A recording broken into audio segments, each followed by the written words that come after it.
panitia. Peserta dapat memasuki ruang Zoom pada pukul 19.30 WIB dan diharapkan mengaktifkan mode diam atau mute untuk menjaga ketertiban. 3. Seluruh peserta diwajibkan untuk menggunakan display name untuk memudahkan panitia mengadmit dengan format peserta underscore nama peserta underscore instansi.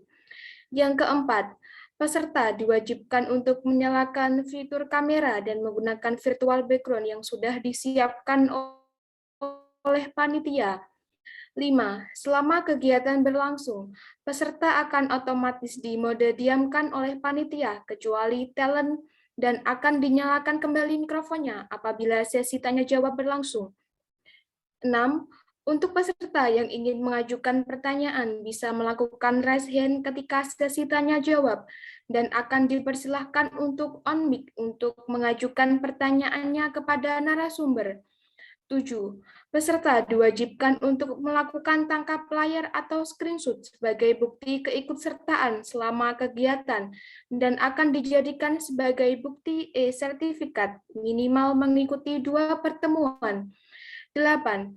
Peserta dapat mengisi link presensi yang akan dikirimkan melalui kolom chat setelah sesi diskusi berakhir dan melakukan double check agar tidak terdapat kesalahan dalam penulisan. 9. Peserta hanya diizinkan melakukan dokumentasi untuk keperluan persyaratan klaim sertifikat dan untuk dokumentasi pribadi. Baik, saya mulai kajian muslimah pada malam hari ini. Alhamdulillahirabbil alamin wassalatu wassalamu ala asyrofil anbiya'i wal mursalin sayyidina wa maulana Muhammadin wa ala alihi wa sahbihi ajmain. Yang terhormat Ustazah Lu'ul Jauharoh selaku pemateri kajian muslimah pada malam hari ini. Uktina Umi Khalifah selaku ketua panitia kajian muslimah dan tamu undangan Ormawa dan UKM Universitas Muria Kudus, serta hadirin yang saya sayangi dan saya banggakan. Puji syukur, Alhamdulillah, marilah kita senantiasa panjatkan kehadirat Allah Subhanahu wa Ta'ala atas limpahan rahmat, taufik, hidayah, dan inayahnya kepada kita semua, yang mana pada sampai saat ini kita masih diberikan iman, Islam, dan kesehatan, sehingga pada malam hari ini kita dapat berkumpul bersama dalam acara kajian muslimah. Tak lupa pula salawat dan salam semoga Allah senantiasa mencurahkan pada junjungan kita Nabi besar Muhammad Shallallahu Alaihi Wasallam beserta keluarga dan para sahabatnya, yang mana beliau adalah Nabi yang membawa syafaat Allah, dan mudah-mudahan kita selaku umatnya mendapatkan syafaatnya pula di yaumul akhir. Amin, amin, Allahumma amin. Baiklah, perkenankan saya selaku pembawa acara untuk membacakan susunan acara sebagai berikut. Yang pertama, pembukaan. Yang kedua, tilawatil Quran. Yang ketiga, penyampaian materi dan tanya jawab. Yang keempat, doa. Dan yang terakhir, penutup. Memasuki acara yang pertama, yakni pembukaan. Marilah kita buka acara pada malam hari ini dengan bacaan basmalah bersama-sama. Bismillahirrahmanirrahim. Acara yang kedua, yakni tilawatil Quran, yang akan dibacakan oleh Uktina Isnaini Khalimatus Sa'diyah. Kepada Uktina Isnaini Khalimatus Sa'diyah, saya persilahkan. Assalamualaikum warahmatullahi wabarakatuh.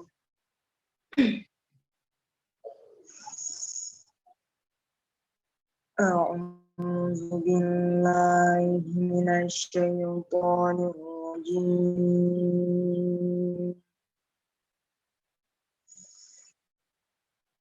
Bismillahirrahmanirrahim.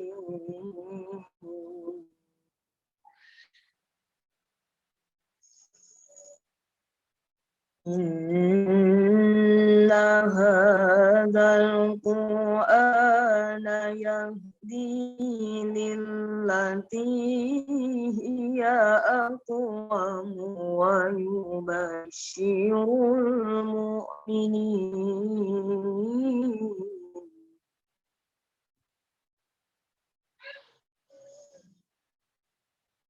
ويبشر المؤمنين الذين يعملون الصالحات أن لهم أجرا كبيرا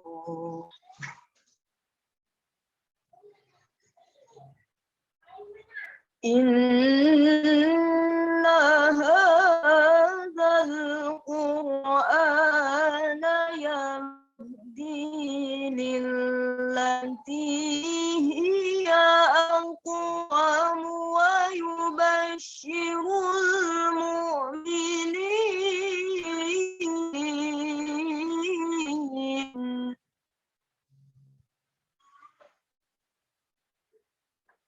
ويبشر المؤمنين الذين يعملون الصالحات أن لهم أجرا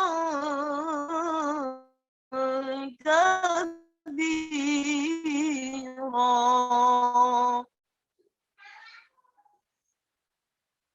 وأن الذين لا يؤمنون بالآخرة أعتدنا لهم عذابا أليما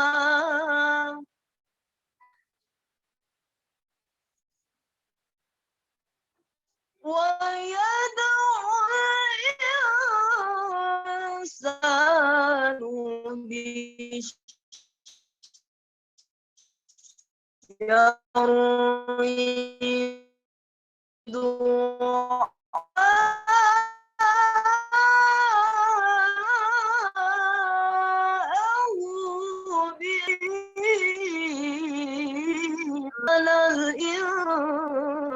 الإنسان عجولا صدق الله العظيم. Wassalamualaikum warahmatullahi wabarakatuh. Baik, kepada Ukhtina Isnaini Khalimatus Sa'diyah, saya ucapkan terima kasih. Memasuki acara selanjutnya, yaitu penyampaian materi sekaligus tanya jawab. Namun sebelum penyampaian materi, saya akan membacakan CV dari Ustazah Lu'lu'ul Jauharoh.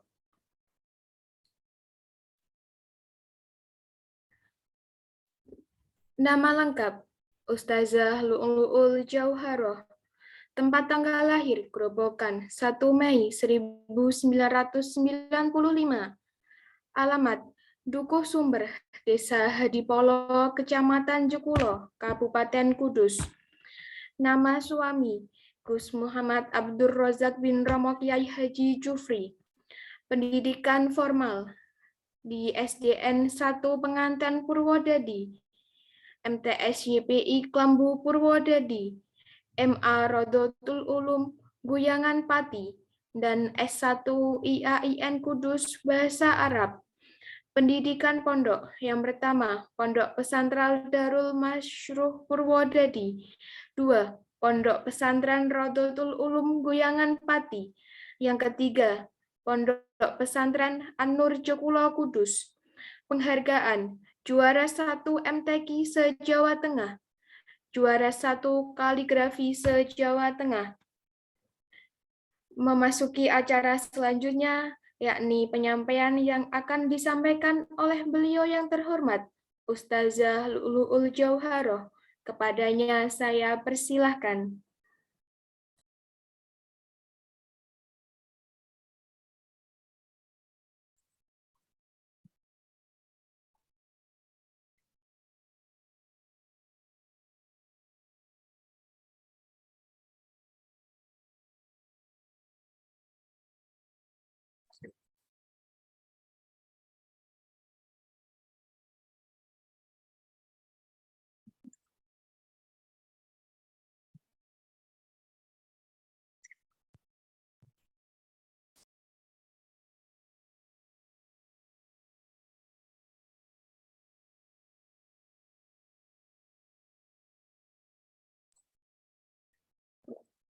Terima kasih atas waktunya.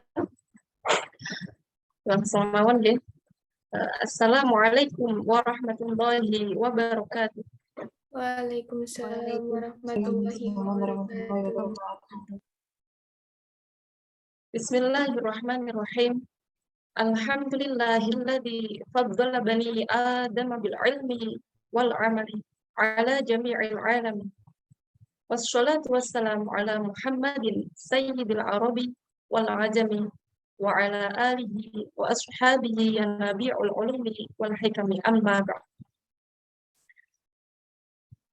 Yang saya muliakan dan saya ta'zimkan para alim ulama kiai yang selalu kita harapkan fatwa-fatwanya, yang saya hormati dan saya muliakan Bapak Profesor Dr. Insinyur Darsono MSI sebagai Rektor Universitas Muria Kudus, yang saya hormati Bapak Dr. Suparnyo SHMS sebagai Pembina Formi Universitas Muria Kudus, Ketua Departemen Andesa Saudari Afra Gaida Yusfika Fauzia Putri, Ketua Panitia Saudari Umi Khalifah, dan tak lupa segenap mahasiswi Universitas Muria Kudus yang mengikuti kegiatan kajian virtual ini yang saya cintai dan saya banggakan.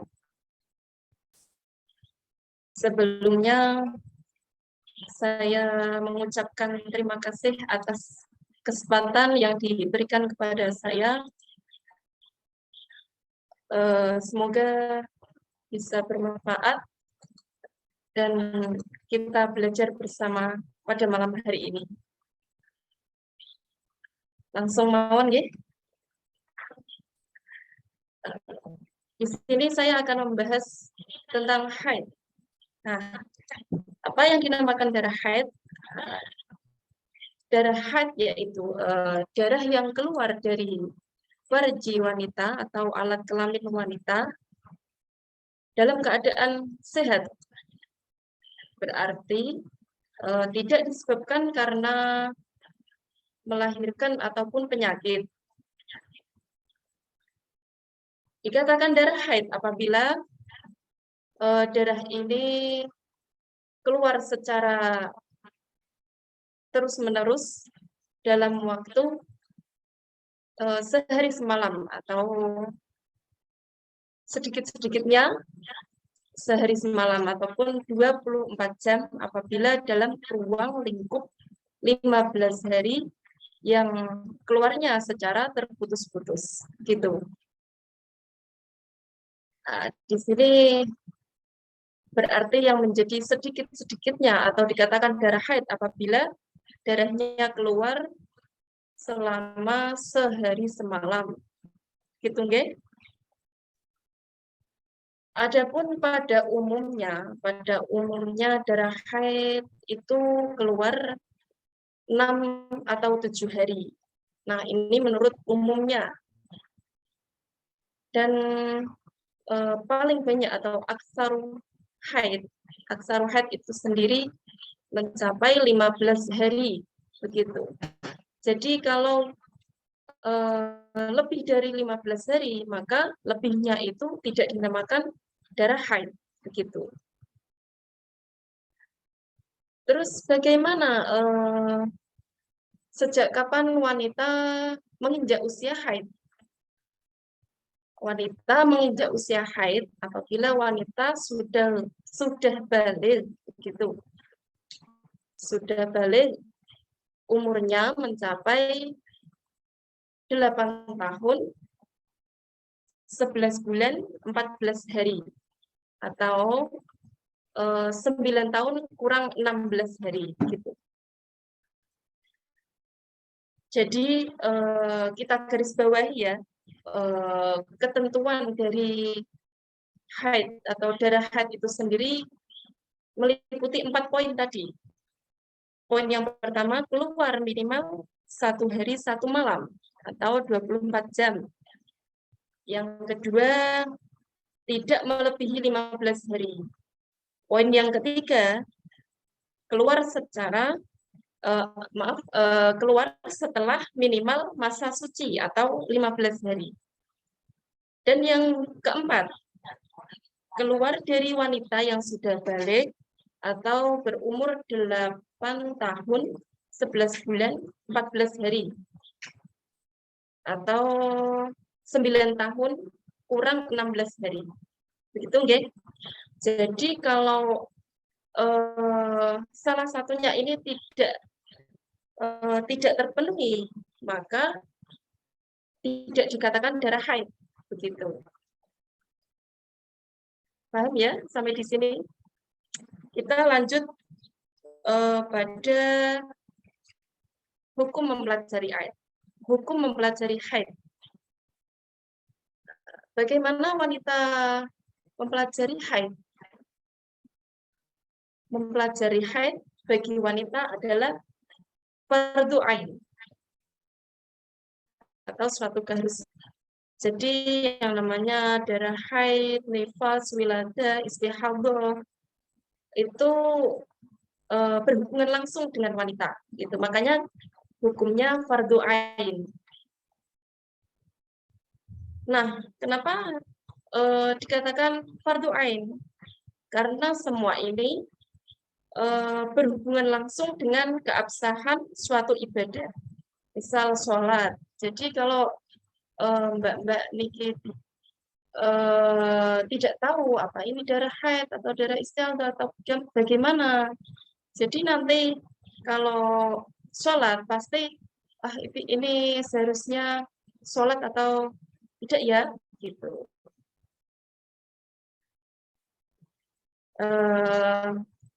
Jadi itu kita harus mengetahui darah haid sebagaimana kita wajib mempelajarinya gitu. Adapun laki-laki hukumnya adalah fardu kifayah. Kenapa begitu? Karena laki-laki tidak berhubungan langsung dengan hal masalah haid tersebut, begitu ya. Jadi laki-laki ini cukup untuk mengetahui, sekedar mengetahui, oh ini yang namanya darah haid, gitu. Oh ini yang namanya darah istihadah. Makanya dikatakan hukumnya mempelajari bagi laki-laki itu fardu kifayah.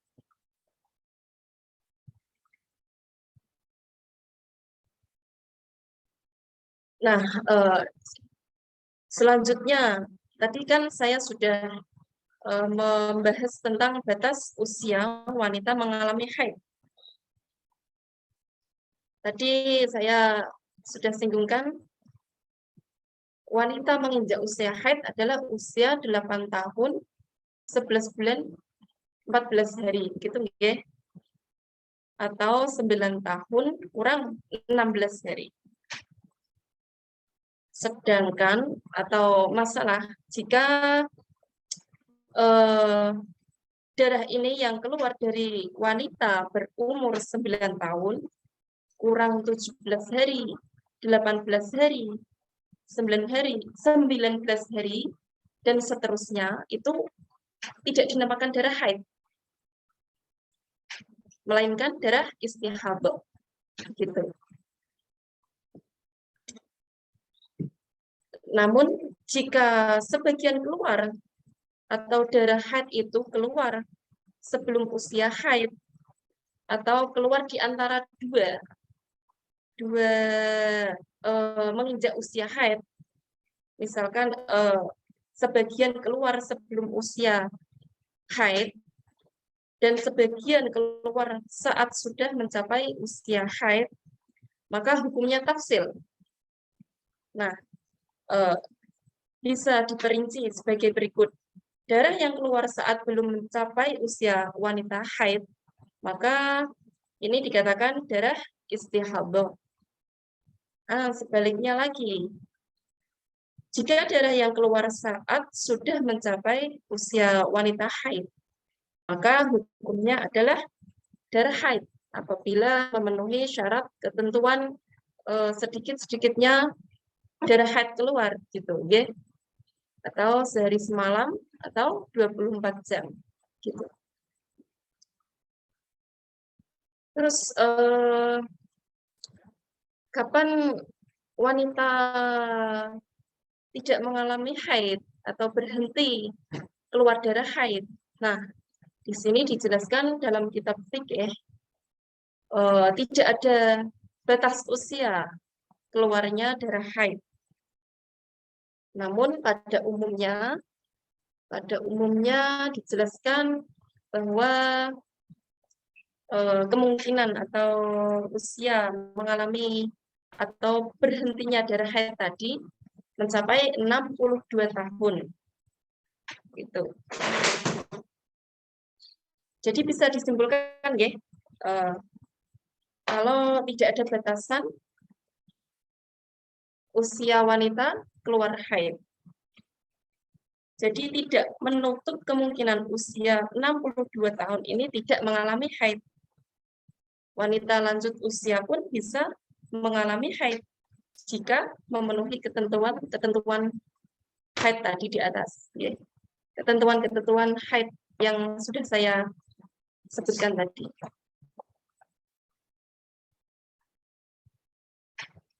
Nah, jadi darah haid ini bisa dikatakan biasanya kalau keluar itu ada yang darahnya kuat, darahnya lemah. Nah, di sini darahnya kuat itu biasanya sifat atau warna dari darah haid tersebut bisa dibedakan. Kalau yang kuat itu warnanya hitam atau hitam pekat. Terus ada yang merah, merahnya merah, bukan merah merona, merah hati, mungkin merah pekat gitu. Terus agak kecoklatan, atau ini sudah menginjak berhentinya darah haid biasanya ya. Kuning agak kecoklatan, terus agak kecoklatan ini, nah perlu diperhatikan ya. Jadi warna kuning ini tetap masih dikatakan darah haid, walaupun warnanya tidak semerah gitu, tidak merah darah ya. Terus ada darah lemah tadi, darah lemah itu biasanya seperti flek, jadi coklat agak keputihan gitu. Nah, perlu diketahui, jadi ketika memasuki suci atau mau berhenti darah, ya, mau melakukan suci atau suci hadas, jadi perlu diketahui kalau sebelumnya kita sebelum mandi dianjurkan untuk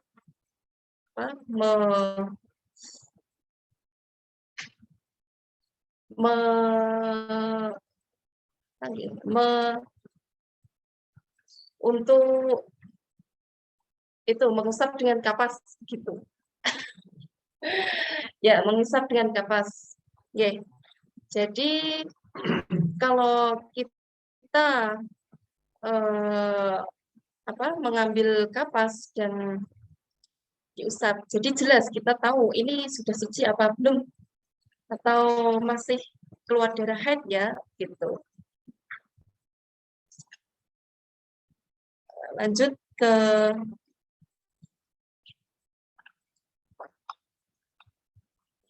hal-hal yang diharamkan saat haid. Jadi ketika kita sedang haid, tidak diperbolehkan melakukan sholat, terus tawaf, memegang mushaf, membawa mushaf, terus berdiam diri di masjid, membaca Al-Quran dengan tujuan qiraat atau membaca mungkin membacanya dengan keras, itu tidak boleh. Puasa juga tidak boleh. Terus berjalan di masjid. Nah, ini kenapa tidak diperbolehkan jalan di masjid? Karena dikhawatirkan nanti darahnya akan menetes. Gitu. Terus bersenggama. Nah, ini perlu diketahui nggih, yang sudah menjadi ibu-ibu. Lanjut, terus bagaimana kita ketika hendak melakukan suci, sebaiknya niat nawaitul husna li raf'il hadatsil akbari minal haidi lillahi ta'ala, atau kerentek. Di dalam hati tidak apa-apa, yang penting kalau niat bersuci dari haid begitu.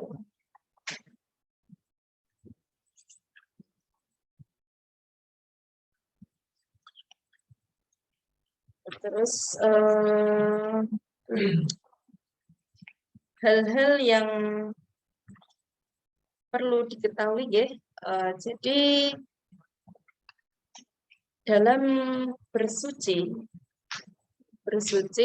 kita jangan lupa berniat.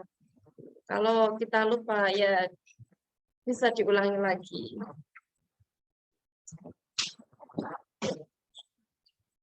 Adapun kesunahan ketika kita sedang haid, yaitu tidak diperbolehkan memotong kuku. Tidak diperbolehkan memotong kuku, rambut, dan lain-lain. Karena apa? Karena ada keterangan. Nah, di sini dijelaskan bahwa di dalam kitab fikih kita tidak diperbolehkan memotong kuku, rambut, dan sebagainya. Tapi apabila mengandung unsur bahaya, mungkin kukunya sobek atau bagaimana. Nah, ini terkecualikan, ya. Jadi pengecualian. Adapun kalau tidak mengandung unsur bahaya atau tidak ada madharatnya, lebih baik tidak usah dipotong kukunya atau tidak usah memotong kuku ataupun rambut gitu.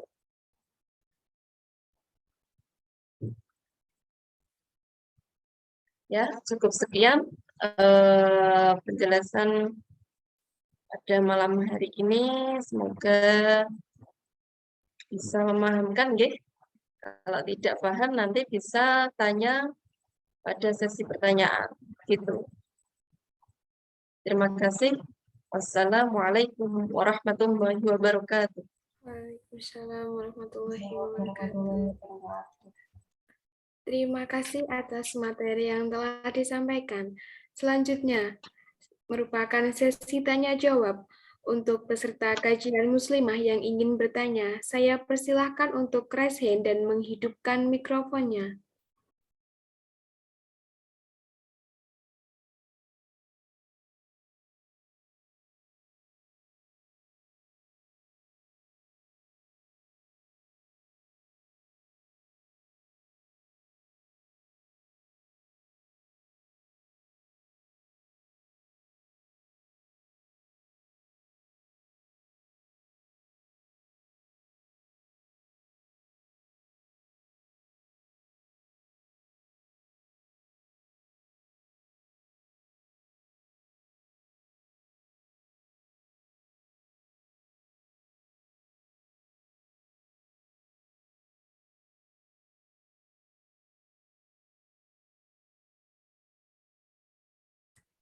Baik, untuk pertanyaan yang pertama, silahkan untuk Uktina Mawar bisa menghidupkan mikrofonnya.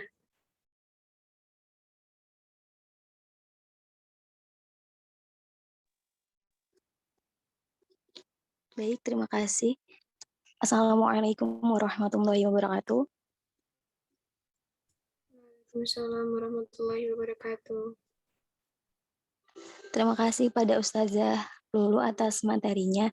Ada beberapa hal yang ingin saya pertanyakan mengenai tadi usia minimal wanita haid itu 9 tahun kurang 16 hari nggih. 9 tahun kurang 15 harinya niki maksudnya tahun Hijriyah nopo tahun Masehi nggih, Bu?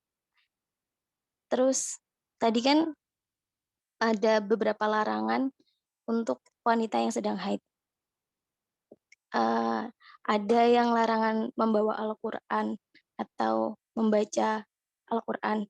Bagaimana jika Al-Qurannya itu Al-Quran terjemah, dan bagaimana jika ada seseorang yang menghafal Al-Quran ketika dia sedang haid, apa dia tetap tidak boleh membaca Al-Quran sementara dia kan punya tanggungan hafalan Al-Quran? Matur suwun.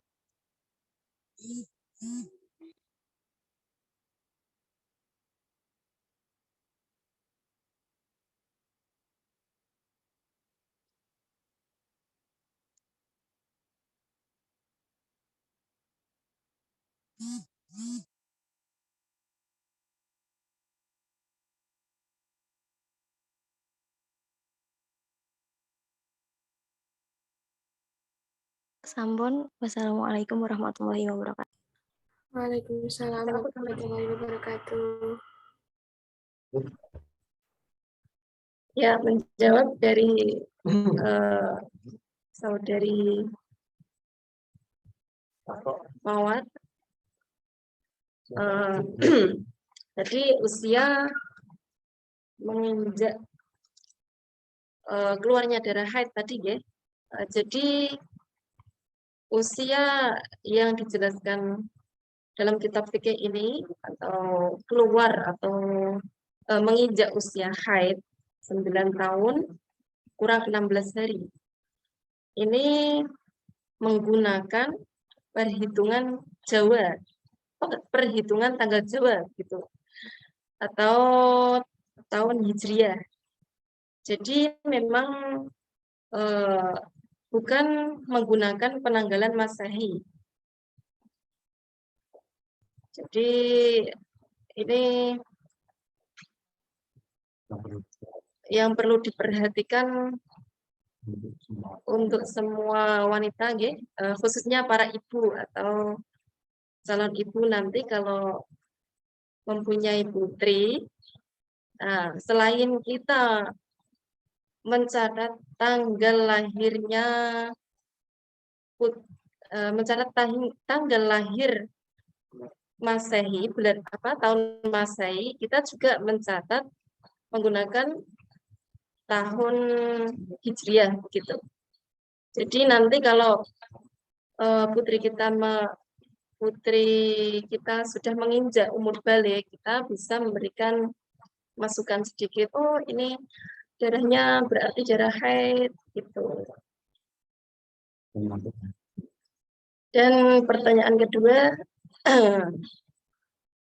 jadi kita sebagai atau hafidhah ya, atau muhammilul Quran, ketika membawa atau membaca Al-Quran sendiri itu hukum asalnya adalah haram. Nah, hukum asalnya adalah haram. Tapi ada ketentuan-ketentuan jika memang adanya kekhawatiran kalau hafalan kita akan tidak sebisa seperti yang kita biasanya murojaah. Nah, ini diperbolehkan. diperbolehkan dengan mushaf yang terjemah, bukan Quran pojok yang tidak ada terjemahnya, nggih. Jadi yang ada terjemahnya gitu. Boleh apabila ada kekhawatiran kalau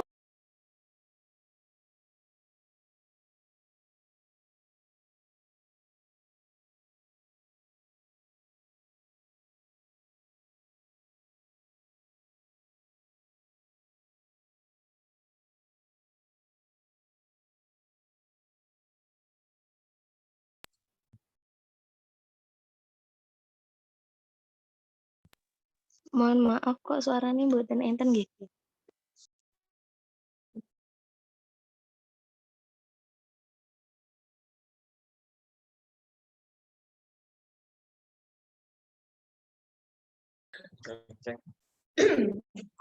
cek.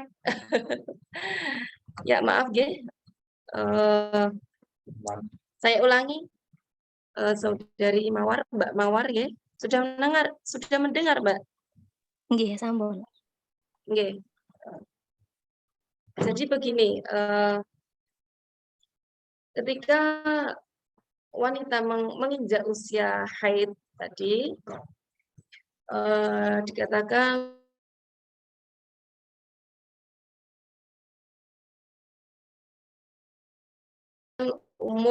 umurnya 11. Nah, ini perhitungan tanggalnya ini memang menurut perhitungan tanggal Jawa atau Hijriah. Jadi bukan menggunakan tanggal Masehi. Ya, perlu diketahui bagi mbak-mbak atau ibu-ibu yang mempunyai putri, mungkin putrinya sudah menginjak usia balik. Nah, jadi kalau kita sebagai ibu nantinya kalau putrinya lahir, selain dicatat tanggal Masehinya juga dicatat tanggal tahun Hijriahnya. Maksudnya tahun ya, tahun Masehi atau dan tanggal dan tahun Hijriahnya gitu. Terus pertanyaan yang kedua,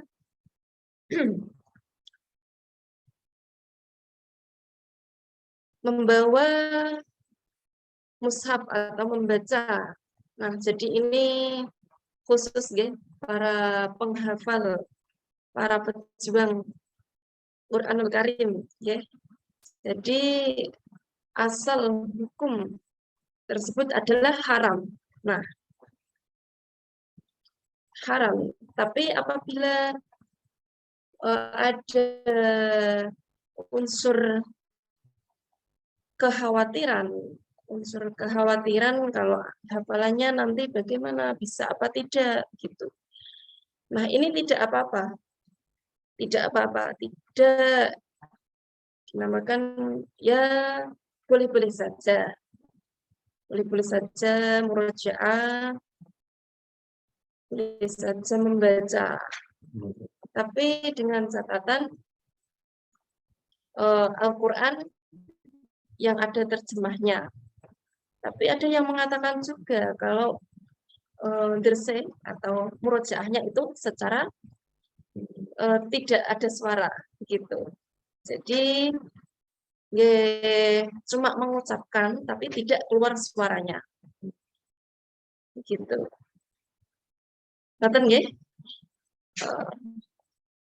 Sudah? Nggih. Ada pertanyaan lagi? Terima kasih.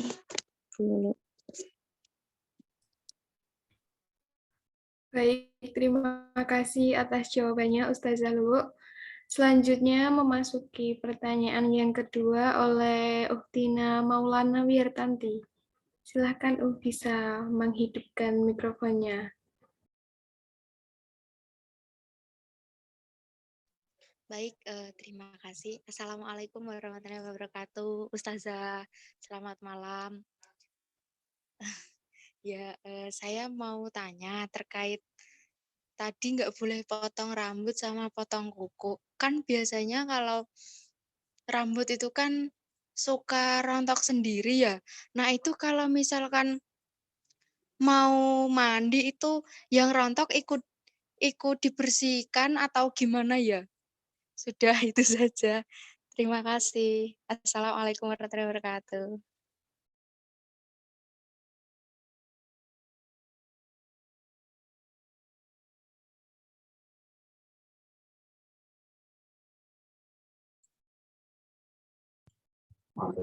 Ya, terima kasih. Oke, jadi di sini tidak boleh memotong kuku, ya. Tidak boleh memotong kuku. Tapi sudah saya jelaskan. Pada dasarnya sunnah. Kalau tidak memotong malah hukumnya sunnah, gitu Mbak. Jadi sunnah untuk tidak memotong kuku, rambut, dan lain-lain atau anggota badan, ya. Karena dikhawatirkan atau ada keterangan kelak di akhirat anggota badan yang belum disucikan akan kembali ke pemiliknya dalam keadaan jinabat atau belum disucikan gitu. Jadi ada unsur kekhawatiran gitu kan. Tapi di sini kalau sudah terlanjur atau atau rontok atau nah di sini kalau misalkan rambut tadi rontok dengan sendirinya ya tidak apa-apa karena kita tidak sengaja gitu. Dan kuku misalkan terjadi suatu bahaya atau mungkin istilahnya itu sobek begitu ya kukunya. Nanti kan bisa membahayakan. Jadi boleh-boleh saja kalau memang ada unsur bahaya. Nah, di sini dikatakan wajib atau maka wajib dibasuh. Sebetulnya itu yang wajib dibasuh adalah tempat atau bekas anggota yang dipotong. Jadi bekas dari tempat yang dipotong tersebut, misalkan kuku ya. Jadi yang wajib disucikan ini bekasnya, bukan kukunya. Begitu. Tapi, tapi kalau kita sebagai wanita tentunya berhati-hati ya. Berhati-hati sebaiknya kita kalau tidak ada unsur madorot atau unsur bahaya maka tidak perlu memotong gitu. Tapi kalau sudah terlanjur ya tidak apa-apa. Kalau bisa dikumpulkan, disucikan. Karena kekhawatiran ada keterangan tadi kalau di akhirat akan dimintai pertanggungjawaban. Tapi kalau tidak ya tidak apa-apa gitu. Kalau misalkan mbaknya wah kok takut ya tidak apa-apa. Sebaiknya sebagai wanita atau perempuan itu kan lebih berhati-hati gitu. Paham kan Mbak? Ya Ustazah, terima Jelas di sini? Apa masih mengganjal? sampun matur Terima kasih. suwun. Baik, terima kasih Ustazah atas jawabannya. Selanjutnya pertanyaan yang ketiga oleh Uktina Linda Puspita. Kepada Uktina Linda Puspita, bisa menghidupkan mikrofonnya. Iya, terima kasih. Assalamualaikum warahmatullahi wabarakatuh. Selamat malam.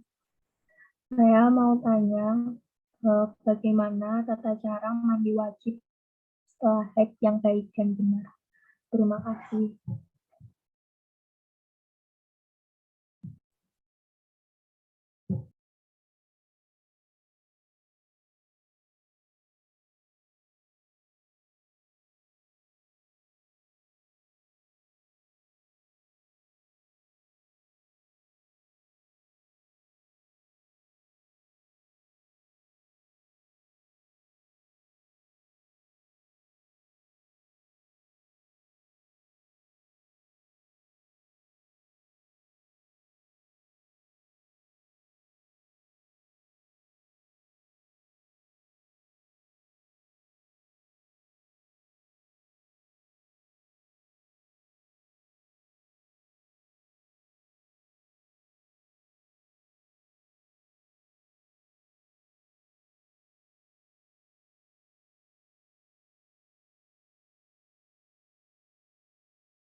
Baik, kepada Ustazah Lulu, silahkan untuk bisa langsung dijawab pertanyaan dari Uktina Linda Puspita.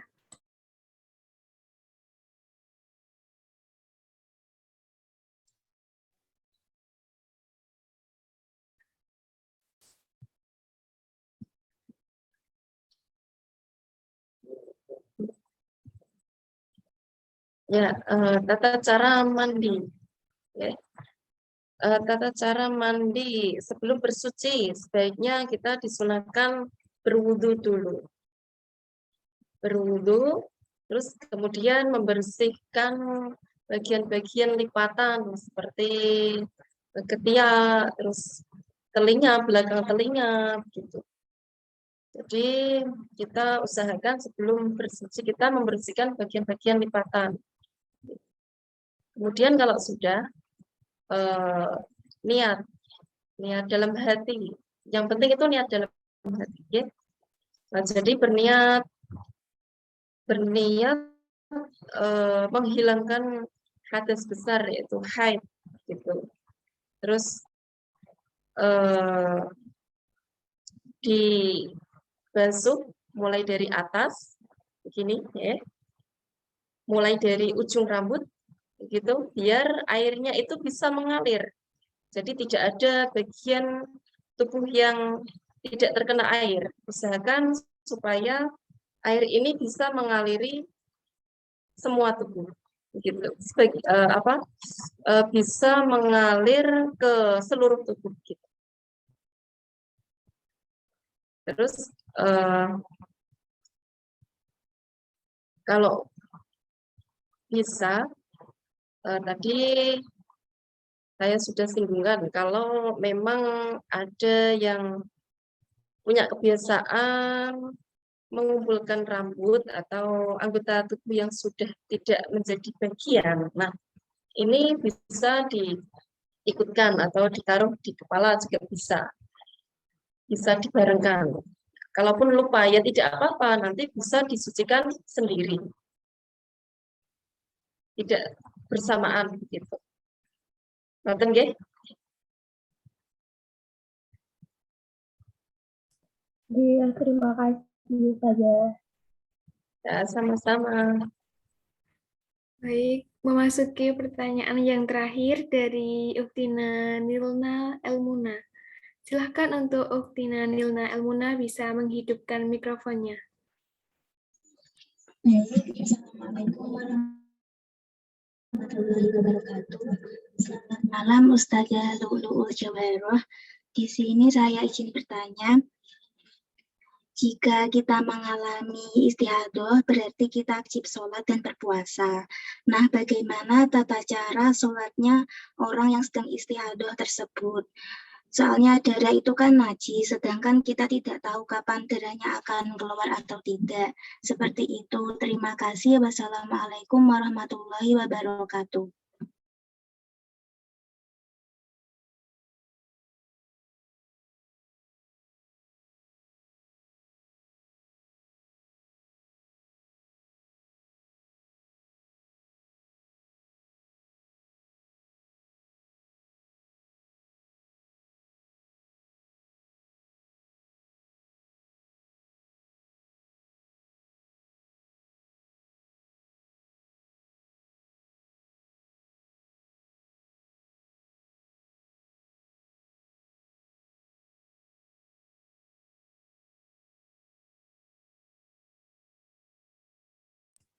Baik, untuk Ustazah Lulu, saya persilahkan untuk bisa menjawab pertanyaan dari Uktina Nilna Elmuna.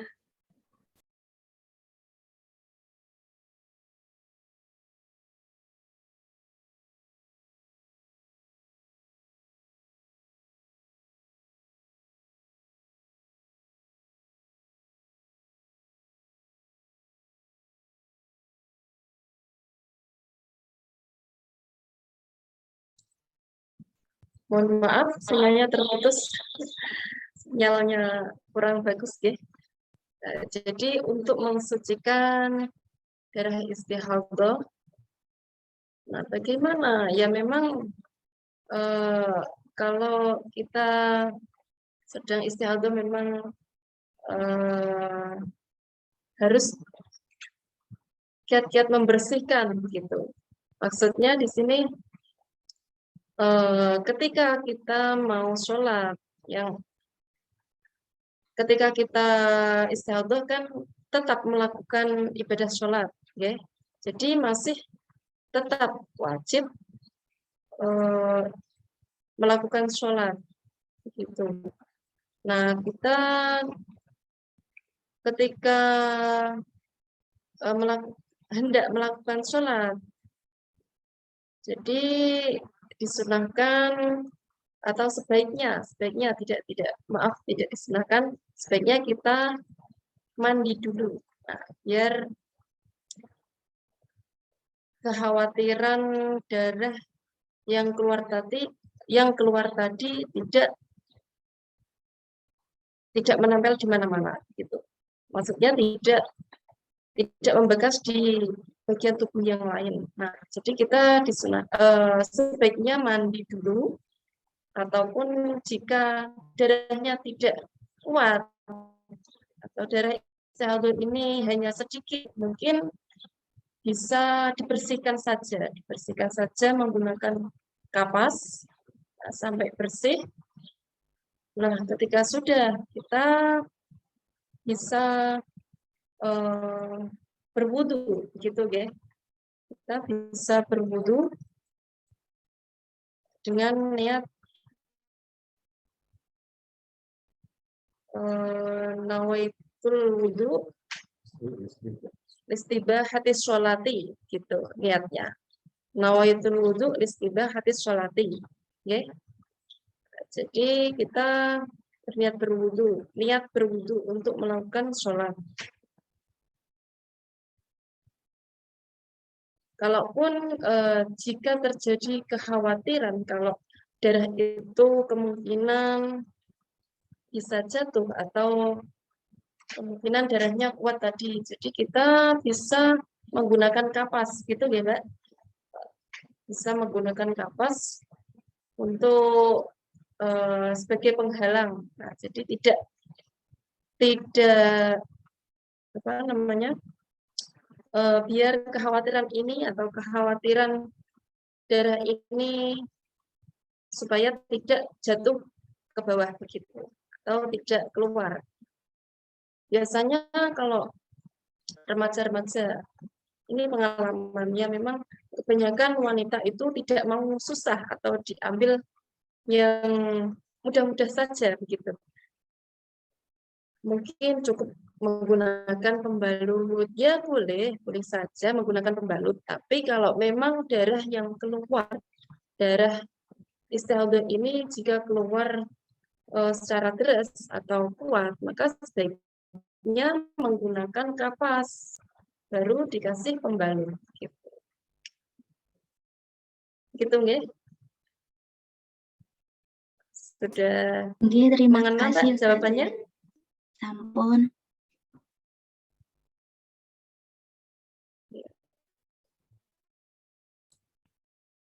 Baik, terima kasih kepada Ustazah Lu'lu'ul Jauharah atas materi yang telah disampaikan. Semoga bermanfaat bagi kehidupan kita di masa mendatang. Amin. Allahumma amin. Acara selanjutnya yakni pembacaan doa yang akan dipimpin oleh Ustazah Lu'lu'ul Jauharah. Kepada Ustazah Lu'lu'ul Jauharah saya persilahkan.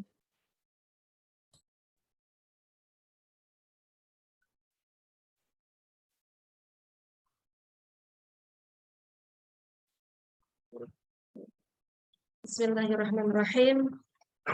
Allahumma sholli wa sallim ala sayyidina Muhammad sayyidil awwalin wal akhir wa sallim wa radiyallahu ta'ala wa tabaraka an kulli sahabati Rasulillahi ajma'in.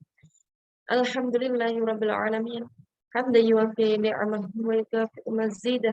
Ya Rabbana lakal hamdu kama yanbaghi li jalali wajhika wa 'azimi sultanik. Allahumma sholli wa sallim ala sayyidina Muhammad sholatan tunjina biha min jami'il ahwali wal afat wa taqdi lana biha min jami'il hajat wa tutahhiruna biha min jami'is sayyi'at wa tarfa'una biha عندك أعلى الدرجات وتبلغنا بها أقصى الغايات من جميع الخيرات في الحياة وبعد الممات. اللهم إنا نعوذ بك من الهم والحزن ونعوذ بك من العجز والكسل ونعوذ بك من الجبن والبخل ونعوذ بك من دلع الدين ونعوذ بك من دلع الدين وقهر الرجل. اللهم إنا نسألك الهدى والتقى والعفاف والغنى. اللهم آت نفسي تقواها أنت خير من زكاها أنت وليها ومولاها.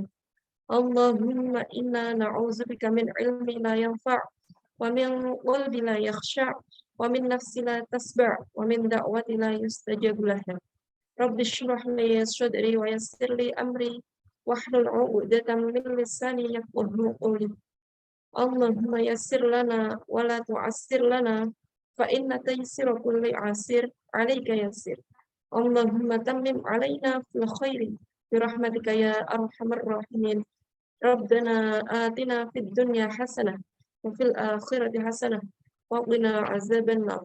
سبحان ربك رب العزة عما يصفون وسلام على المرسلين والحمد لله رب العالمين. بسر الأسرار الفاتحة. بسم الله الرحمن الرحيم. الحمد لله رب العالمين. اهدنا الصراط المستقيم صراط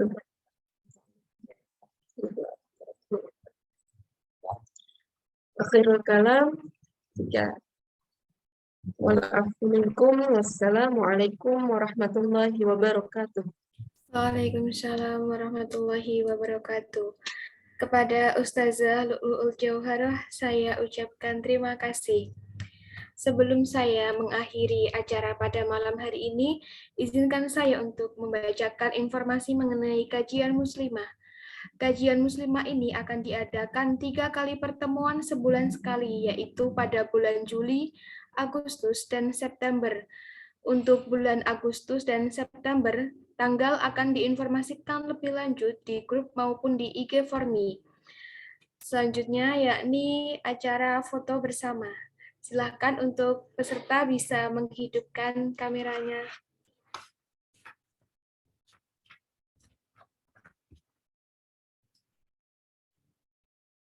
Baik, untuk sesi pertama, 1, 2, 3. Untuk sesi yang kedua,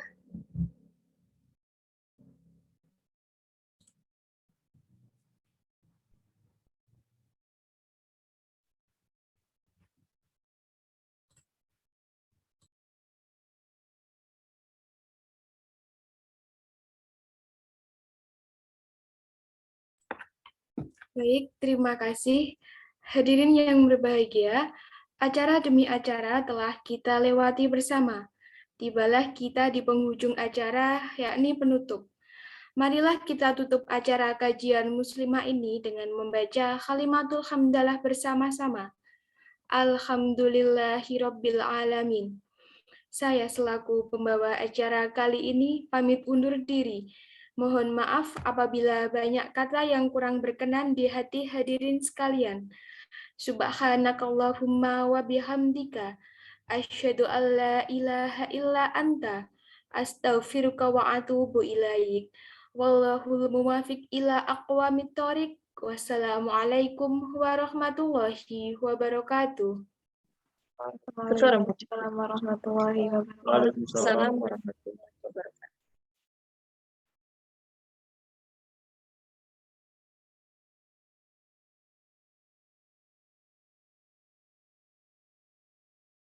Dimohon untuk peserta bisa mengisi link presensi yang sudah disediakan di kolom chat.